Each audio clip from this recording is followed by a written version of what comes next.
Olá pessoal, aqui quem fala é Michele Camargo. Estamos começando mais uma aula da nossa série de Mecânica dos Fluidos, Fácil e Descomplicada, desmistificando a mecânica dos fluidos.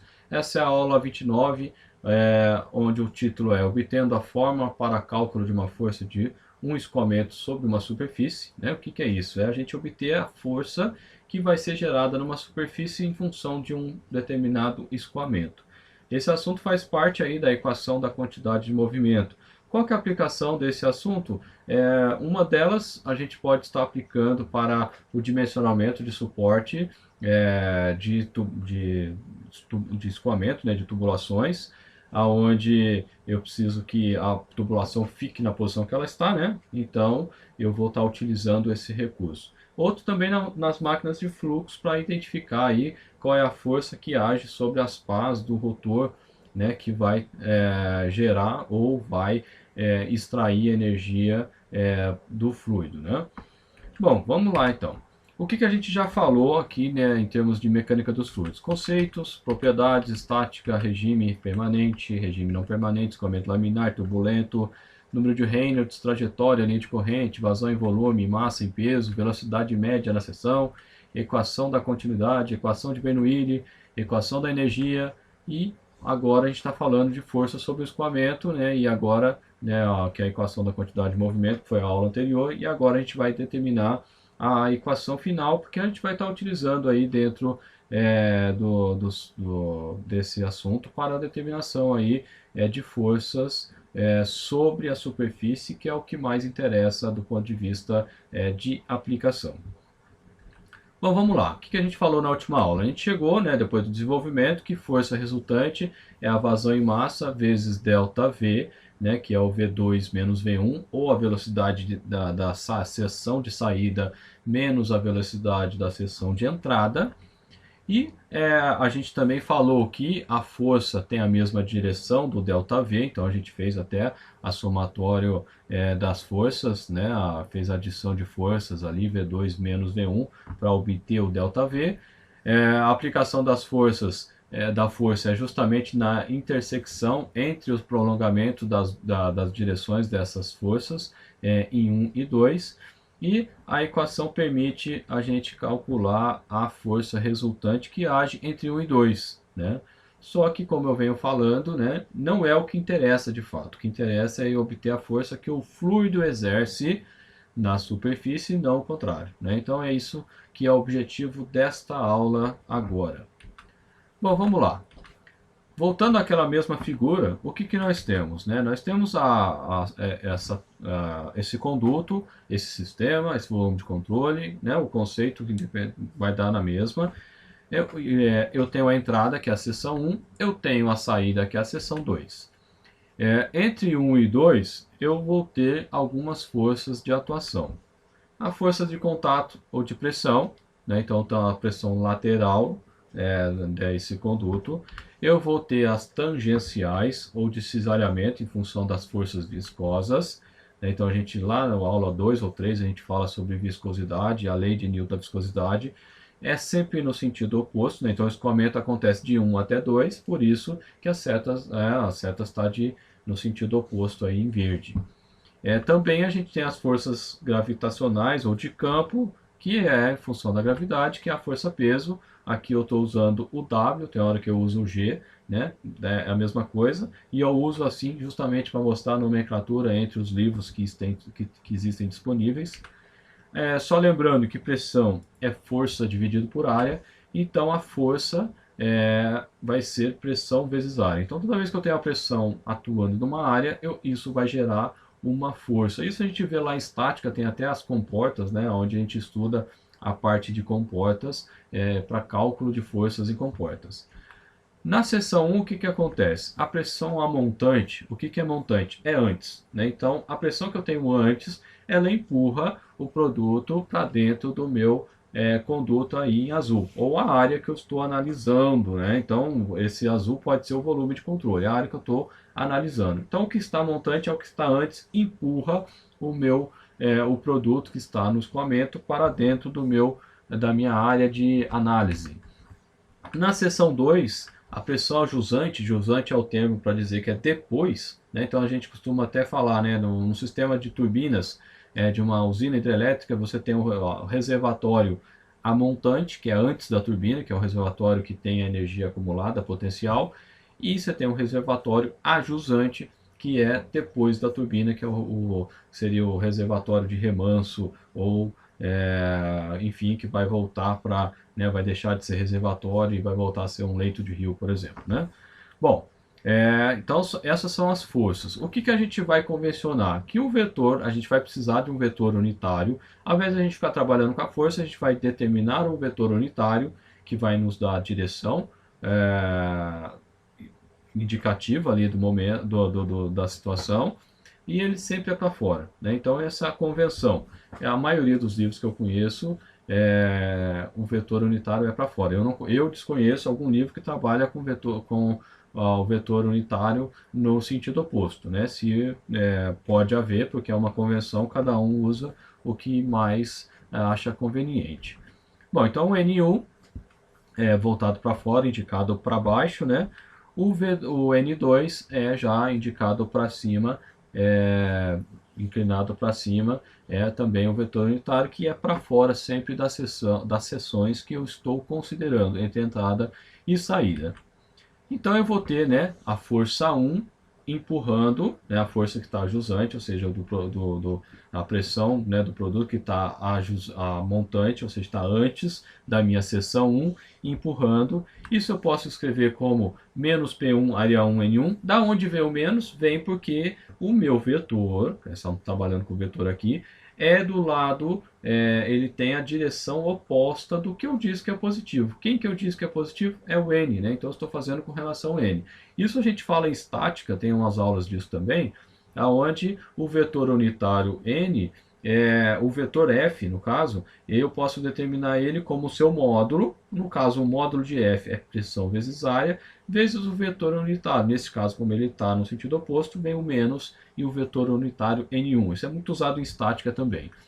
E lá em 2 eu tenho a força 2 que atrapalha, que impede que o produto saia ali da minha linha, da minha área de controle, da minha volume de controle do meu sistema ou da minha tubulação, seja lá o nome que você queira dar para isso.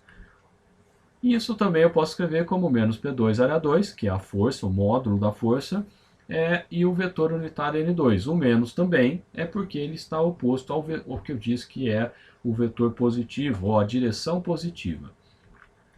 Continuando, repetir aí a imagem, né? O que nós temos, né? Então a gente vai ter a força na superfície, as forças aí que atuam, eu tenho na superfície lateral, eu vou ter pressão, eu vou ter a tensão de cisalhamento, né? Então, tá, pressões no plural, tensões de cisalhamento no plural, porque esses valores, eles mudam, né, ponto a ponto. A pressão, principalmente, vai mudar ponto a ponto.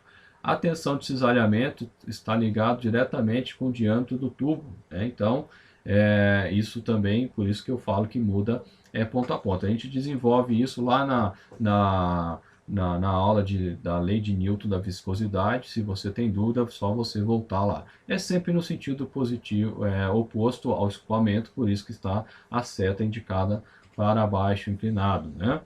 O que vai acontecer? A resultante aí das pressões na lateral, eu posso adotar da mesma forma que eu adoto na entrada e saída ao vetor unitário lateral, né?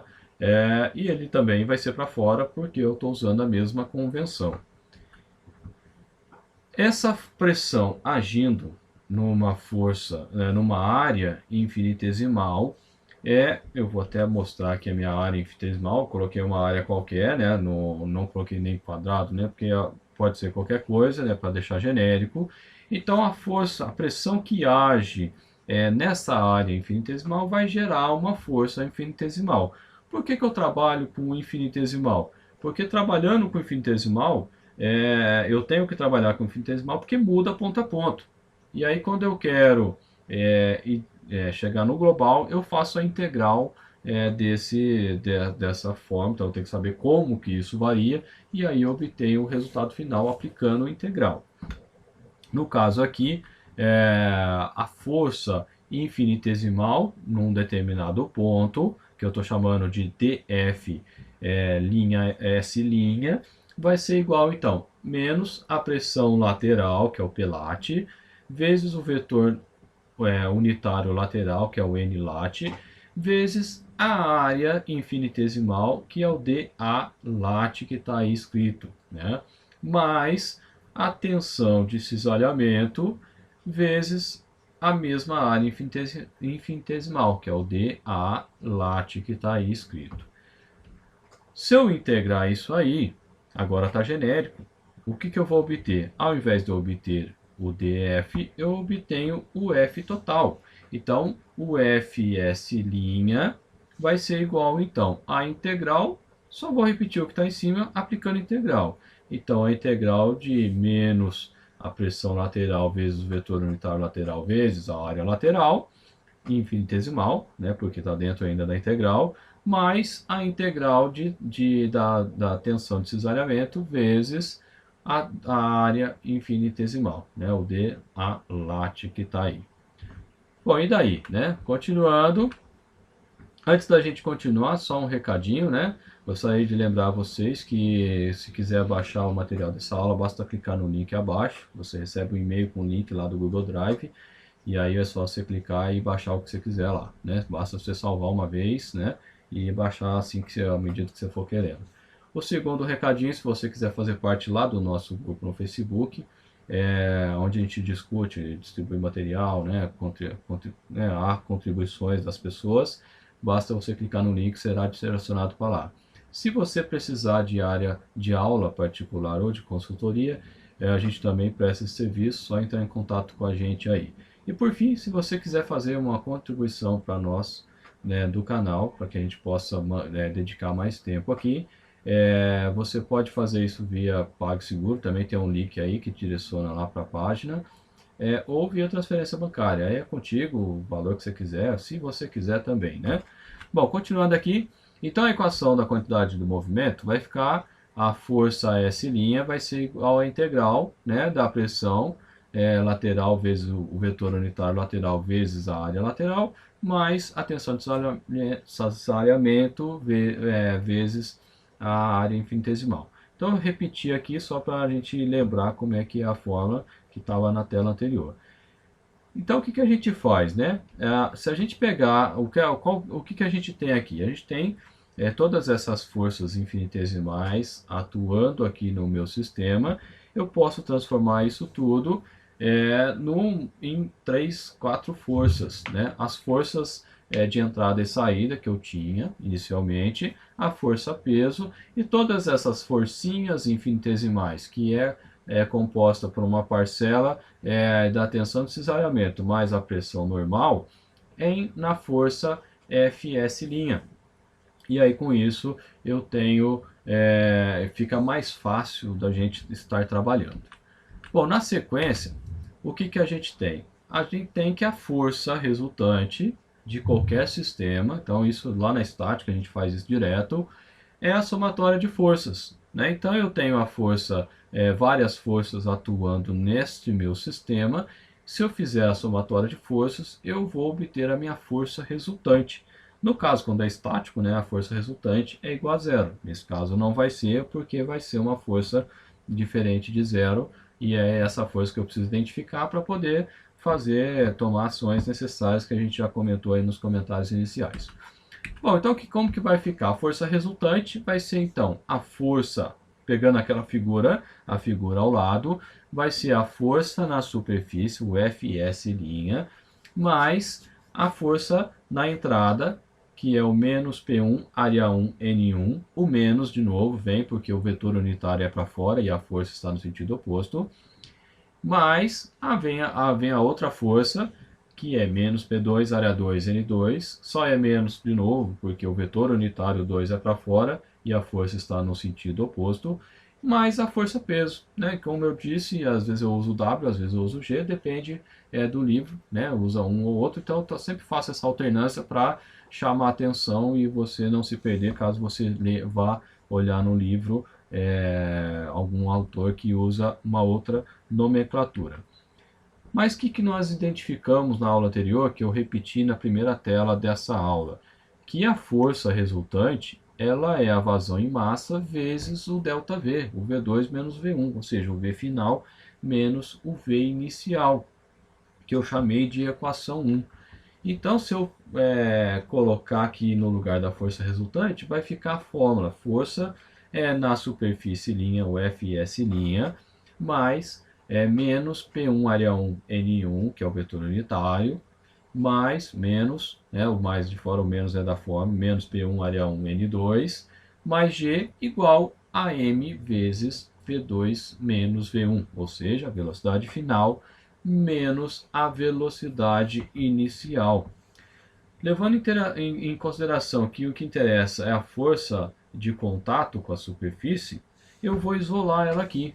Então a força na superfície, o Fs', vai ser igual a P1 área 1 N1, eu passei simplesmente para o outro lado da equação, mais P2 área 2 N2, que é o vetor unitário, menos G, que passou para o outro lado, e aí mantém-se, né? Mais o m ponto, que é a vazão em massa, vezes o ΔV, que é V2 menos V1.